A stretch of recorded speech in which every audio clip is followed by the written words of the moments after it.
silence all electronic devices for the duration of this meeting. Welcome to the January 26, 2026 Finance and Audit Committee meeting. My name is Councilmember Gil Schussler, and I'm the Finance and Audit Committee Chair. The meeting format is virtual with the community members participating via communication media technology. I will allow HART Board Counsel to make a statement. Thank you, Director Schussler. Good afternoon. My name is Jeff Gibson. I am the HART Board Counsel. As a reminder, this meeting is in a virtual format with no physical quorum, meaning that no official action can be taken at this meeting. A consensus could be formed to present to the board, but no formal action. I will turn the meeting back over to the committee chair, Schussler. Thank you, Mr. Gibson. Please look at the screens of your devices. An image of the flag hopefully will be displayed. Please join me in the Pledge of Allegiance. I pledge allegiance to the flag of the United States of America and to the republic for which it stands, one nation, under God, indivisible, with liberty and justice for all. Thank you, everybody. Next agenda item is public comment. There was no one scheduled to speak. Is there anyone present for the public comment this morning? No, sir. Ms. Danielle? Okay, very good. All right, in lieu of that, I'm not going to go through the rules for public comment. This concludes the public input section. Next in the packet are minutes for the January 12th, 2026 Finance and Audit Committee meeting for review. Since the meeting is virtual, the meeting minutes are provided for review only.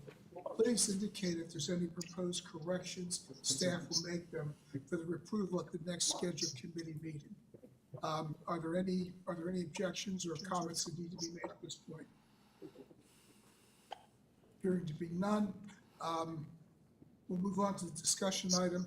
HART Board Counsel Gibson, you are recognized to introduce this agenda item on the CEO performance evaluation.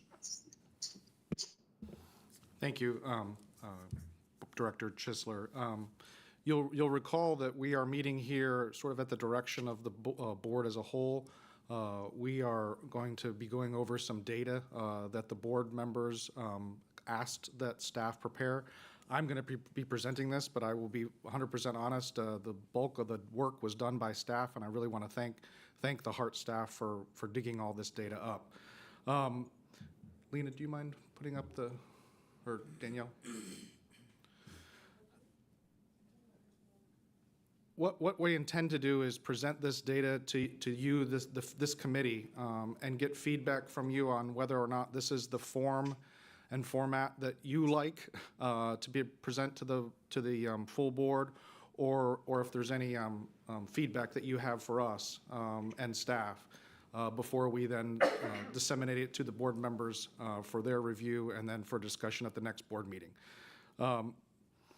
Really what we are focused on is Section 7 of the CEO's contract, and specifically Section 7 is the performance of standards and evaluation.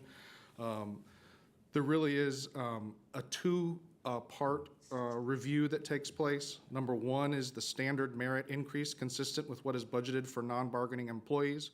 The board as a whole approved this merit increase on a determination that applicable performance stand had been achieved. You'll recall that the CEO's performance evaluation overall score was 4.8 out of a possible 5.0. The performance standards achieved exceeds expectations / outstanding performance. And at the last board meeting, the board voted for a 5% increase effective January 5th, 2026. The contract calls for another, separate from the merit increase. Part 2 is what this presentation focuses on, and its evaluation of the performance of the CEO on other more subjective criteria that the board deems appropriate and determines whether an additional merit up to 15% would be appropriate. Our goal today is to guide you on the board exercising its governance role under the contract framework that the board approved, specifically Part 2 of the compensation structure. Go to the next one. So the subject criteria data sources. This section explains the objective comparison lens used to support a subjective merit decision. We benchmarked across factors that reflect scope and complexity, as well as other factors specifically requested during the January meeting, including the CEO's salary, budget and operational scale of other entities, taxing authority and revenue strength, the labor environment, capital delivery scope, and federal oversight intensity. This, of course, does not replace the judgment of the individual board members, but the goal is to help support your judgment with facts. Also included is an additional request to consider direct report salary context, which speaks to the salary structure and compression risk. Next. Human Resources reviewed executive salary alignment to ensure the CEO remains appropriately positioned relative to direct reports, and that we avoid harmful compression that undermines the leadership structure. The conclusion is that CEO compensation remains appropriately differentiated and aligned with the CEO accountability. While there is no single national standard, best practice evaluates compression relative to market conditions and organizational complexity. And there from that slide, you can see, as was requested by board members, is the chief executive's salary in relation to the direct reports to the chief executive. And so that's laid out there for you and for the board as a whole. Next. All right, so I'm hoping you can see this. This presents quite a bit of data, as was requested by the board. This is more of a grid. It allows you to analyze the data that's being presented. Among Florida peers in the benchmark set, HART's CEO salary is positioned near the bottom, 6th of 7 agencies listed. I'm hoping everyone can see that. Well, I don't want to read it off to you, but if there's any specific data points that you'd like us to go over, this is really what we wanted to get feedback from this committee on as to whether this form and format of what the data being presented. Staff gathered the CEO salary, the operating budget of the other entities, the capital budget of those other entities, the local revenue structure, how that works, the size of the organization, specifically the budgeted employees, the modes of transportation that each of the systems provide, specifically the bus fleet and its size, and then the bargaining units for that. So HART is a mid-tier in operating budget, approximately $126 million. Number 2 in capital delivery, approximately $74 million, based on some recent funding that we were able to get. HART operates with 2 bargaining units, which is larger and more complex than most of the Florida peers, which just have 1. This matters because compensation comparison should reflect accountability and delivery complexity, not simply just the agency size. Go to the next one. As I said, among Florida peers, the CEO salary is near the bottom. HART is a mid-tier, and we operate with 2 bargaining units. Go to the next one. This slide attempts to provide even greater data, expands the lens to the nationwide benchmark comparison set, again using 2024 data. Nationally, HART CEO salary ranks near the bottom, 10 of the 12 agency listings. The CEO's role at HART is not ever over-positioned relative to the broader market. HART CEO role reflects high accountability, significant capital responsibility with nearly 800 employees, multiple bargaining units, and fixed route paratransit complexity.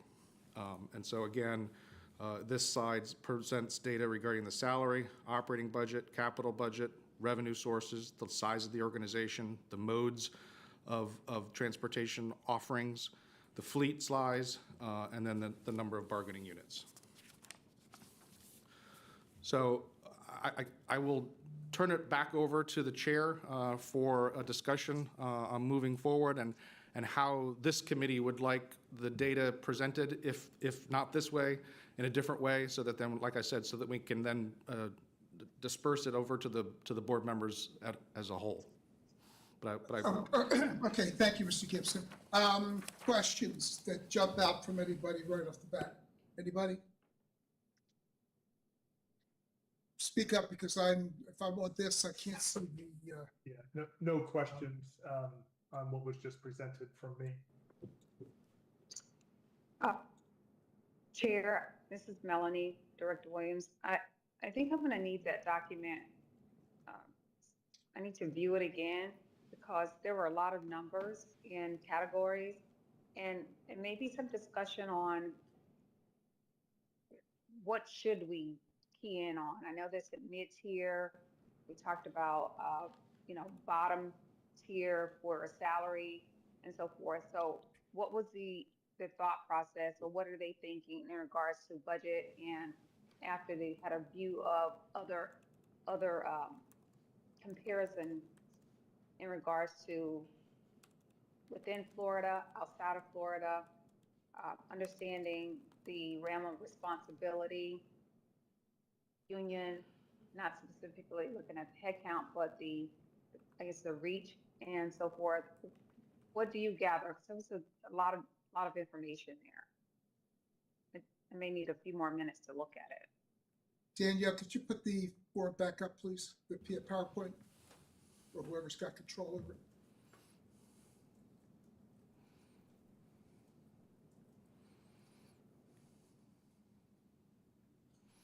If you can put Danielle? the second to last slide, I think Okay. is has the most data Yeah. there.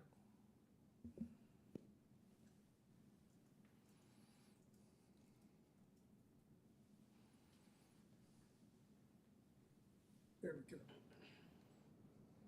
There you go. Thank you. And I'll yield at this point until I just continue to look at the document. Okay.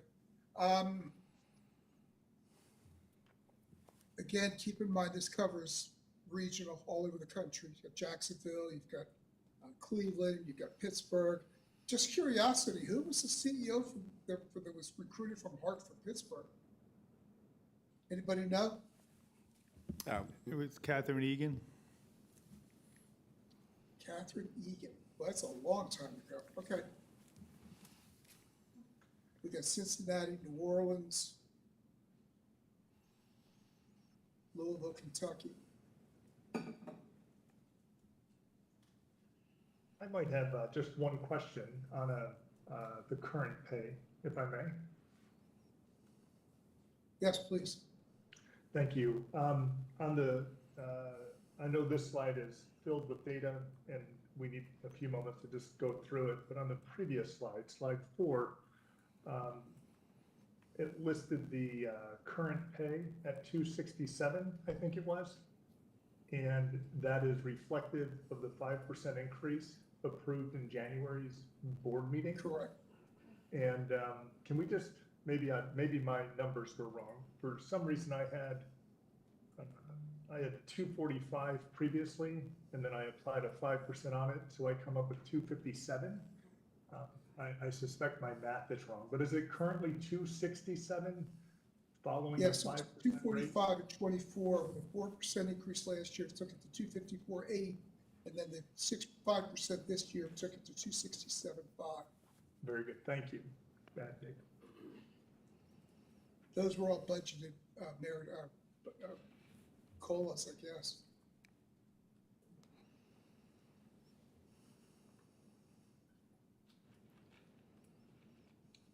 There's a lot of information on here. Who else has got a question in the interim? One more question. Is the goal of this meeting to simply accept the presentation of this data so that it can be sent to the whole board for discussion and deliberation? Or do we intend as a committee to debate perspectives and to maybe not settle on some opinion as a committee that we would want to present to the board? I guess for today, are we just accepting the data for informational purposes? Or do we intend to maybe express opinions and make arguments regarding what the next step and what additional increase we might suggest is appropriate?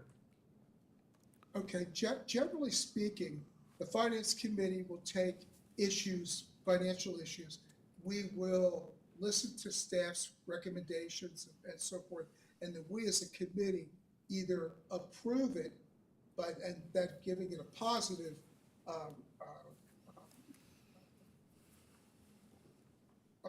comment to the board, or it just goes back to the board and we don't offer any comment whatsoever. If we were deadlocked, if we didn't have a quorum, we wouldn't recommend it, and we just forward it on to the board as, for the board to do as they wish.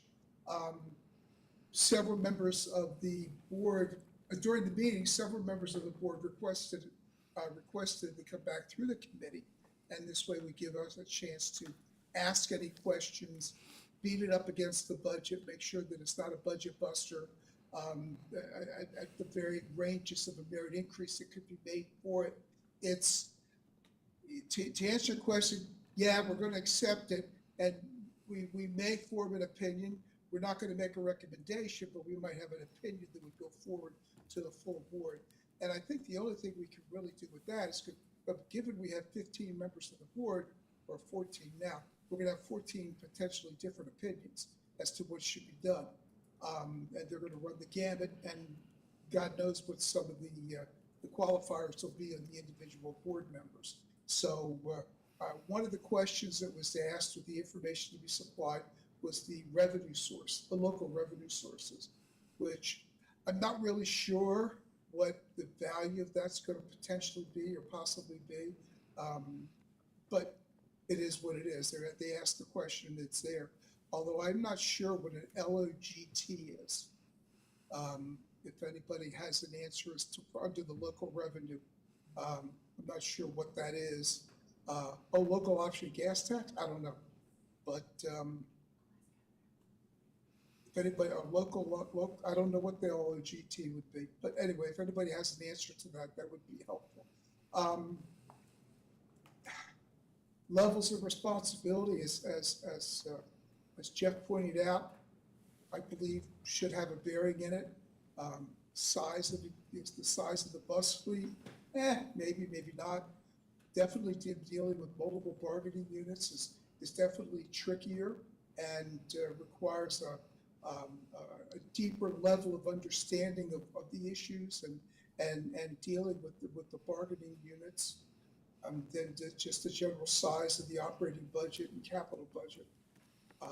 And the different modes that are, whether it's fixed route or paratransit, or in our case, be streetcars, the BRT and PTSA, and in Mills County, there's another funky one. CB, I don't know what CB is up in Jacksonville, but that's way out of our league anyway, just basically with what's going on. So I'm just trying to stall to give people a chance to look at the numbers. If anybody has anything to this, I see your hand waving, Melanie. I think one of the things that I would like to walk away with is not only do we have data points, but maybe we align on those that are most important. What are our key performance metrics that bring the value to what our goal is and the contribution to the community and the expectation around that? So we will have, several data points, but we need to make sure we are aligned on, okay, here's how we arrived at. These are the ones that are most beneficial to where we are and how we got there. Then the decision, we could have discussions on the decision, because I could see in our session, if we walk into a meeting with this information, although it is exactly what we requested and more, we will spend a long period of time discussing it. And I believe our role is to help guide people to, or give them the information they need to get to a decision. How do we want to begin the discussions? I don't have a magic formula for that. Mr. Chairman, this is Mr. Gibson. Might I have? Yes, sir, please. I just want to answer your question. Yeah, please. The Go ahead, LOGT, go ahead and bring it up. you were 100% correct. It's the local option gas tax. I just wanted to make sure that the board members knew what that was. So. Okay. We don't have that luxury. Okay. In the, if we're at the stage, if I may, Mr. Chair. Sure, please, just go ahead and talk. Yeah, we've got the, with this data, if one of our goals, to Director Williams' point, is to develop a consensus on which of these data points are relevant to our discussion, and then to present as such to the full board with the goal of having a productive discussion among the entire board. When I look at this, I add the operating budget and the capital budget together because that's reflective of the CEO's responsibility. And then, so that's roughly 200 million. And that helps me sort relative to these other agencies. I also find it important to factor in the relative size of the operation, in this case, the bus fleet, but then the bargaining units.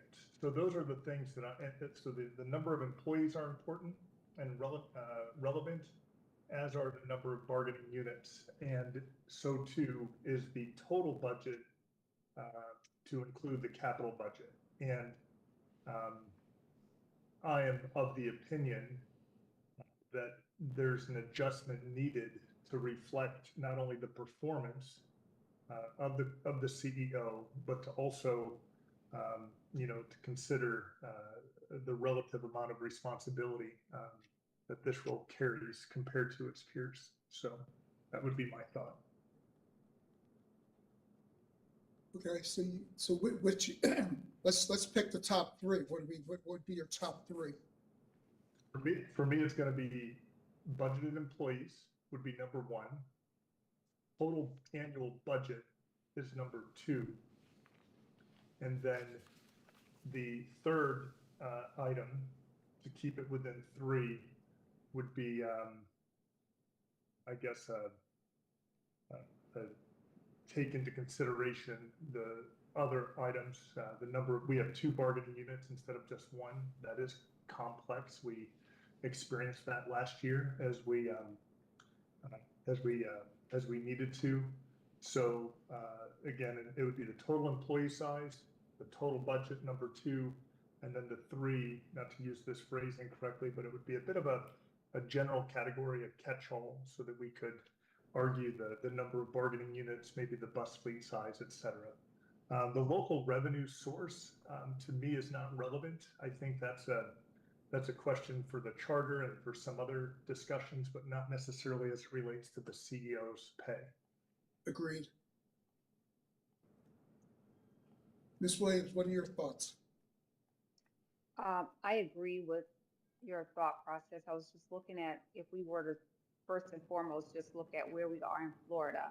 And as I look at the numbers or the data points, I see that you'll have Pinellas, Hillsborough, and Orlando seems to be one tier.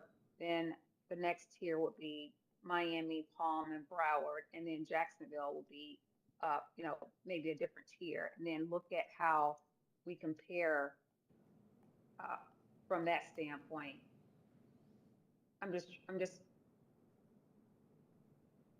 and while we may not utilize local revenue as a key factor, I think we do have to call it out, understanding that we are not where we need to be. However, we don't have the luxury that someone that has a local gas tax or sales tax would have in comparison to our folks. So I think that is, when I look at the tiers, people in other tiers, are they doing just as much or more? And they have that benefit from a revenue standpoint? Or is Mr. Drainfield really maximizing what he has in front of him and can capitalize and deliver the same? That's just a question I have as I look at the tiers. Okay. Mr. King. Yeah, I've been looking at the numbers, and I'm maybe taking a little bit different tack on it than some of what we've already discussed. I tend to look at Palm Beach and Miami as kind of outliers because their relative size and scale is different from ours, and their revenue is certainly different from ours. The others tend to group more cohesively, and to me, that's a tighter ballpark than it would be if we included included Palm Beach and Miami. The thing about in Jacksonville's case on the local option gas tax, that is a revenue that's solely dedicated to paying for its automated Skyway Express. So I'm not sure how much how heavily we should weigh that. From what I'm looking at is we would like to determine, the extent to which our compensation package doesn't equal up to what our most comparable, what we're most comparable to in parts of the state, primarily Pinellas and Orlando and Broward, I would think. It looks like their average range runs between 270 to 290, and we're currently sitting at 267. So we're not that far out necessarily. And I think what we're trying to do now is just decide how much of a merit increase we can afford to make to level up the compensation package for our CEO. Does that sound about right to everybody? Well, that in general, but what are you, I guess my question to you though, I agree with what you're saying, but what are your three top issues or items that would help you help us make a decision on this? I would look at in terms of the size of the operation, the comparable Based operations. upon, Based upon wait. Size based on what, employees, budget? Based on Unit? budget, employees, and the number of vehicles they have in service would be, I think we're pretty much on target with that. And then, basically looking directly at the compensation that they're paying to their CEOs. And then basically we would need to decide how much of a merit increase we can afford to make. I mean, talent is something that you pay for, and we have a talented CEO, and he's well regarded across the board by pretty much everybody, from what I can tell. And what we would want to, I think, avoid is getting trapped in a situation where we start losing talent and key personnel below them. If, basically the CEO's compensation package kind of acts like a cap on what we pay everybody else. Certainly, they're not going to be paid as much as the CEO is. And if his doesn't go up, theirs can't go up, at least not by much. And I don't see anything in here that tells me what we can really afford to do or not afford to do in terms of our own budget. So I don't know whether there's a red line there that we need to not cross. Good question. We Okay. budget at 4%. How much did we consider in regards to I would consider it, I guess, is that a bonus or is it, by the way, how is that categorized? Is that a lump sum? Is it added to the merit? Part two, it is an additional merit or is it a lump sum? I'm sorry, I missed the first part of your question. Part two of the salary, Oh, okay. That would be part of the base, because it would become next year's base salary. My understanding and I asked the CFO that before he left, my understanding was that was already counted, the potential was counted in as the maximum in the original budget. When you're doing budgets, you take what is the maximum potential that they could get. In this particular case, the base cost of living was 5%, and then the merit was another up to 15%. So when they did the calculation in the budget, it was a potential increase of up to 20%. That's reflected in the existing budget. So if we do, it would 20% would maximize the budget. Anything below that would leave potential excess reserves within the budget.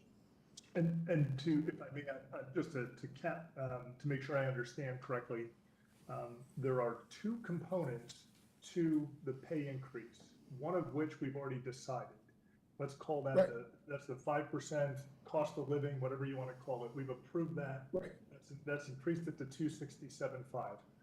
The step that we're at now is, do we increase it further for some reason?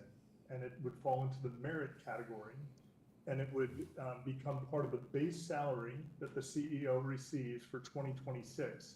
And it would be the base upon which any future increases would apply. And it would also, to Director King's point, serve as a capstone or as a limit to what other leaders in the organization might be offered as part of their pay. And we do have some complexities there. We have a gap in the C-suite that has to be filled, that has proven challenging. I assume that the responsibilities from that role get squeezed onto the CEO in some way. We do place a lot of burden, and we have a lot of expectations on the CEO. And so I think that needs to be rightfully considered. Point taken. However, your point is taken. Keep in mind, though, that the requirements for the CFO is likewise budgeted, so that the end salaries budget included everything at a total max. That'd be the proper way to budget for it, because the budgeting staff would never be able to determine beforehand what we as a board will ultimately do. So they have to, proper budgeting techniques would require you to go in at 100% of what your potential exposure is. And they're that's budgeted for my 20% understanding is that's how total. the budget was created. Yeah, 20% total was budgeted. We've used 5. We have up to 15% remaining without going over what was budgeted. And so 15% more or less keeps us within the budgeted framework. Am I understanding that correctly? That is correct, yes. Okay, thank you. What was originally planned for in the budget, because they have to work up to that maximum. All right. As far as ranking, it's difficult because everybody's all over the place. Personally, I like the size of the budget, you know, what the individual has to work with, as well as the number of employees, because it's like herding sheep, and it takes time, it takes effort and expertise to be able to manage that many people, as well, which is augmented by the complexities of the additional bargaining units. The other thing that I like as far as ranking it, and it's not to take away from the others, it's the number of modes that have to be managed. Which we look at PSTA. It's got 1, 2, 3, 4. I don't know what VP is. 4 or 5 different modes. That becomes a little more complex than R3, with being just the fixed route, the paratransit, and the streetcar. So, but then again, look at Palm Beach, and they've got fixed route and paratransit, as does Broward. They only have the 2, but they have more buses, more employees, and a bigger budget. So their CEO is going to be making more, but it's almost like juggling knives, because there's so many here that you could hang a ranking on, and everybody's just a wee bit different. So, but I do like those 3 of the employees, the operating and capital budget combined, and then the CBAs. So based upon that, what would be our recommend? I'm sorry, Mel, did you wave your hand? Oh, no, I'm just moving the screen. Sorry about that. Oh, okay, I'm sorry. My screen, you've got about this much, everybody else is this much. So anyway, yes, Adam. One additional point that hasn't come up yet is I find myself, and maybe somebody can help me understand what happened here, but I guess the previous CEO had a base salary of was it 287.5 was the base salary? Yeah. And then when CEO Drainville agreed to take this role, he did so for substantially less compensation. And so there seems to be at least within me, a desire to bring him up to what his predecessor was paid. And it, subject to the math, that would fall within the 15%. I mean, that would be about a 7.5% increase of what we're at now. But is there any insight or is there any explanation that can maybe help educate me on why that decrease occurred when it did, and what might cause us not to restore the previous base level? I don't know that I have a good answer or explanation of that. My screen seems to be frozen. Can everybody hear me? Can hear you, can't see. Okay, all right. When Ms. LeGrand was asked to go home and got the home game, it was really, everything was pretty in a pretty good state of confusion. And we were very grateful for Mr. Drainville to step in and actually just pick up the pieces and bring it on home. So I don't remember what the general feeling was, other than we need somebody in there, and will you be willing to take it at this? So and that's what it basically was. It was a stopgap, and now we've been playing catch up ever since. Credit to him, and I'm grateful to him for stepping into that role for the pay that was agreed. And then to echo Director King's statements, my impression, both from what I've read and from what I've heard, is by all accounts, the job that he is doing is exceptional, and he's leading an organization through some difficult times and with significant challenges. And so I think that needs to be considered, and it would, part of considering that is to reflect that into his base pay, and then that has some trickle-down effects as well. But it doesn't seem the right answer to me to keep his base salary below what his predecessor had, in light of the performance that we've witnessed over the last couple of years. I would agree. He's at 267.5, I think. 267,500. Okay. If we were to go 5%, would put him at two. No, that's not right. 7.5 goes to 287.5. Yeah.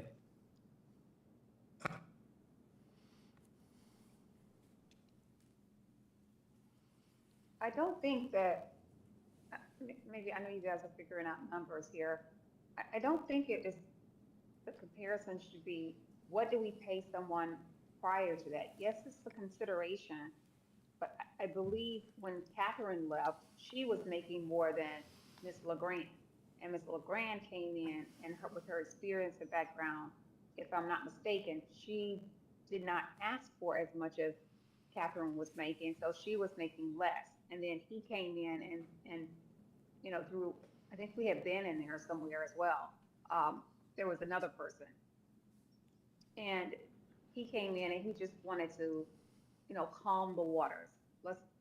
Let me take it, let me work with it, work with what I have. I know this team, I can do it, and so forth. So a testament to what you said, he did take it by the reins during a difficult time, after leadership had not been in place consistently, at least for 3 to 4 years.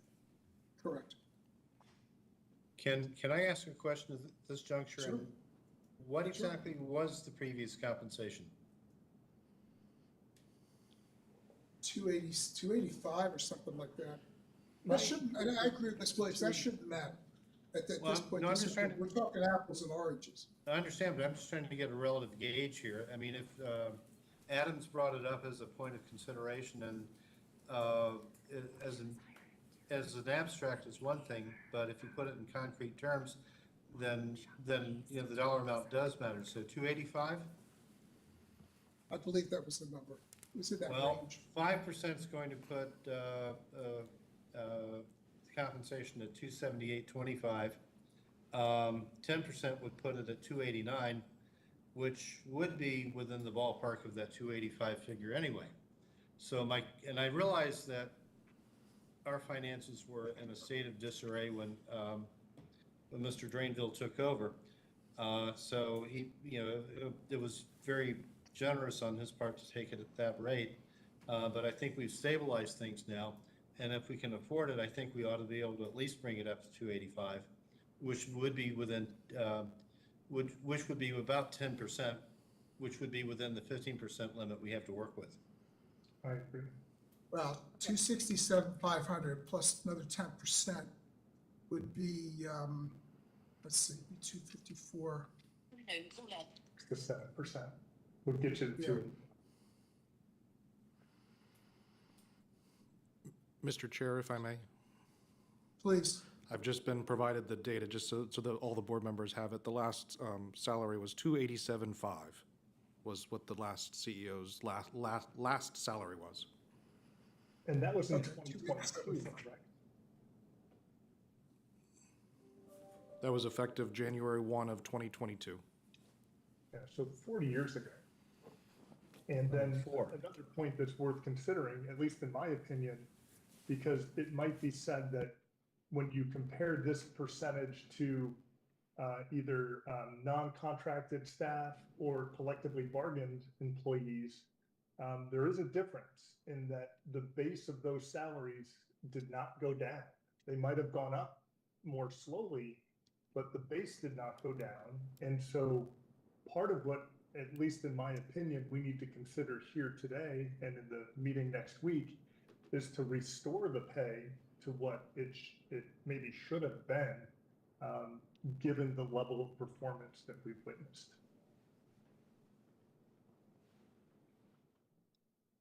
Mr. King, how did you do your calculation? What was your calculation based on? Yeah, my base was based on your 267.5. 267.5. And I might have plus 10%? misspoke slightly. That's 294. So a 7.5% increase would get you to 287.5, which would match the 2022 CEO pay. That's how maybe my math is wrong. Public math is always dangerous. No, your math is correct. Yeah. My feeling of the whole subject is we need to reward Mr. Drainville based upon Mr. Drainville's activity and what he's done. We have a parameter of up to 15% of merit pay, and in my years in HR, nobody ever gets the maximum unless they've had lunch with God 5 times a week. And he's not taking anything away from Mr. Drainville. He's very good, very effective. He's reeled in the collective bargaining agencies. The employee morale is stellar compared to what it was. We have living proof who's now back with HART that were gone as a result of the prior administration. Managing the budget, managing the disasters and hurricanes and so forth. I think that we as a board need to reward Mr. Drainville with at least 2/3 of what the potential merit would be, in which case it'd be 10%, and that would put him right at 300,000, like 299,000. I'm sorry, 12%, 299,600, which would put him at just below the other tiered agencies within the state of Florida. That's my thoughts at this point. And again, we can't make a decision on it, but we can, formulate a concurrence to push forward to the full board. So it's a starting number, and I'm not locked in on that, but it's a nice round number with a good incentive for Mr. Drainville to continue producing at the level he has been producing. Just my thoughts. Hi, Okay. I'm sorry, just to recap, I've been running using my calculator here while we're doing this. 5% would put him at 280.875, 10% at 294.25, and 15% at 307.62. If that's Right. not going to, if that higher amount's not going to break our budget, I'm fine with any figure we arrive at within that framework. I think we have to position this as, based on the budget that, we're budgeted up to the additional 15%. The other aspect is we have a 4.8 evaluation rating, and we know what the improvement that's been made. And then the other aspect is we do need some data that says what our KPIs are. I mean, we're talking philosophically, and it feels like it's better, and we just have to be fact-based. If they have data that says we improve from this to that. I can't speak to that at this moment, but I think that not going into a meeting without understanding what that is something I would do with any of my employees.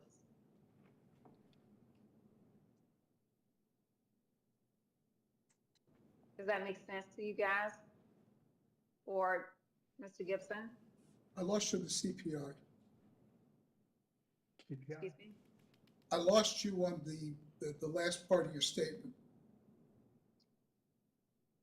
I believe we're recommending an increase based on what we are budgeted and whatever that number is, up to 15%. I do believe to have an intelligent conversation with the rest of the board, we do need to have fact-based data to say, here's the improvement that was made as a result of his leadership. And we do have the ratings, the 4.8, but I do believe we always have to walk in with solid numbers. Right.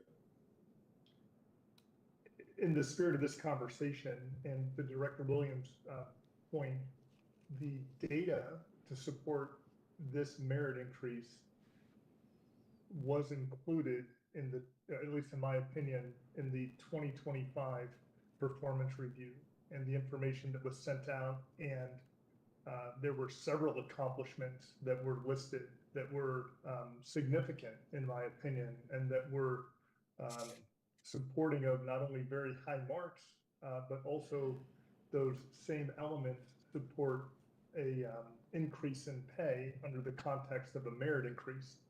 We've budgeted up to 15%. The numbers that we're discussing use, say, 2/3 to maybe 80% of that. The framework is the size of the organization expressed as a function of the number of budgeted employees, the total operating budget, and taken into consideration some of the complexities that HART has in the form of having multiple bargaining units, an evolving C-suite, and I would put on the table as well the complexities associated with navigating the charter amendment that this board passed in May, which is significant, and we need strong leadership through this period of time. And so that is the framework that I'm looking at this issue. I support the opinions that have been expressed to bring this number up to somewhere around the 300 level. Anything below the 2022 CEO pay is not the right answer, in my opinion. And I think the data has been presented in the form of his 2025 performance report, which was, in my opinion, exceptional. Yes. Right. So what I'm saying to you is, when I mentioned Mr. Gibson, to include some aspect of that in the review that he has given us today. It is not included today.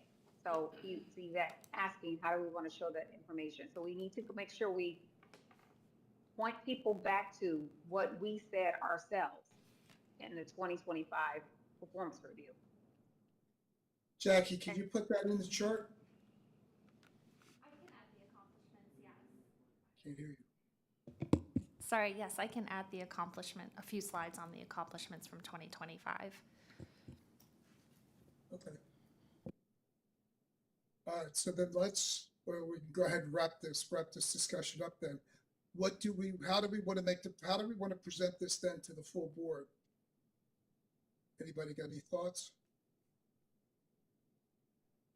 I like the presentation. I think the presentation should start with some aspect of the data points that were requested in the meeting. Okay, And another aspect is how did we rate him? And what was budgeted? okay. So so we could make basically the commentary, they could read the minutes of the meeting, but the commentary basically, if asked or if requested from the other members, is given the budgetary limits or budgetary ceiling that we had to work with, given the 4.8% or 4.8 out of 5 rating given by almost everybody, well, everybody who responded. I understand not everybody did respond. And the fact that he's just gotten done all the things that he's gotten done, the size of the operation, both dollars, employees, and CBAs, as well as rolling stock. We feel that and do whatever we can to get him to the $300,000 level in that range. What was the response rate? 13 out of 15. Okay, That was the last I heard. I think that was the final. thank you. Does anybody disagree with that approach? I do not disagree with it, and I think I guess just to express it again, we're all saying it would be helpful to say these are the 3 categories that we use to establish the framework.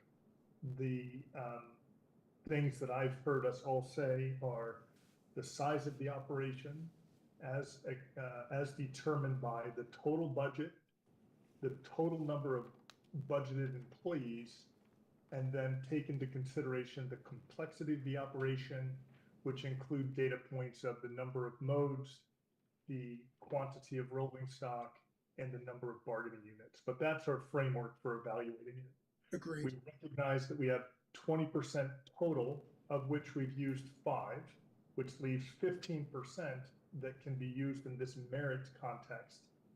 Although we're not using it to drive the number, there seems to be a consensus that wherever we end up should not be below, and I don't want to put words in anybody's mouth, but should not be below where the CEO was in 2022. I'm hearing a consensus that, at least in this committee, the performance of the CEO warrants a merit increase, as evidenced by the performance evaluations that were submitted, which had a 13 out of 15 response rate and an average performance rate of 4.8 out of 5. And then in those responses, to include the paperwork that the CEO's office sent out, are several tangible items that can be listed in support of this merit increase from his 2025 activity. That's how I summarize our conversation. That's how I think,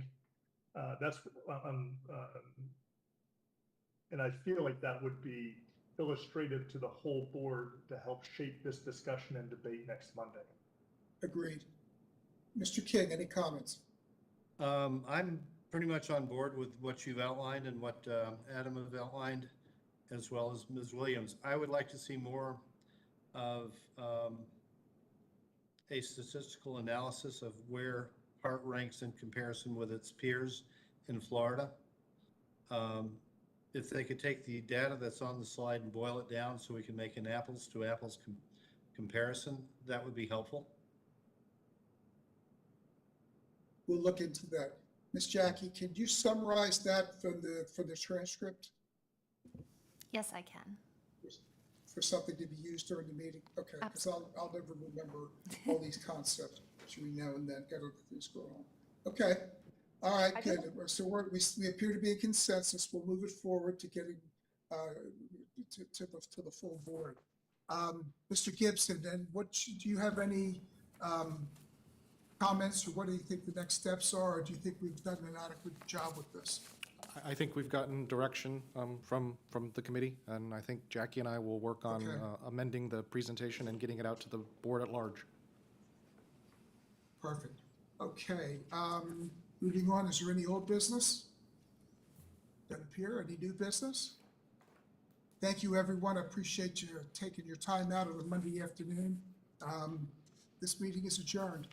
Thank you. Jackie, can you summarize that, please, when you get a chance and send out? Thanks, guys. Everybody have a good afternoon. Stay warm tonight. Thank you, bye. Great day, Bye. everybody. Bye. Bye.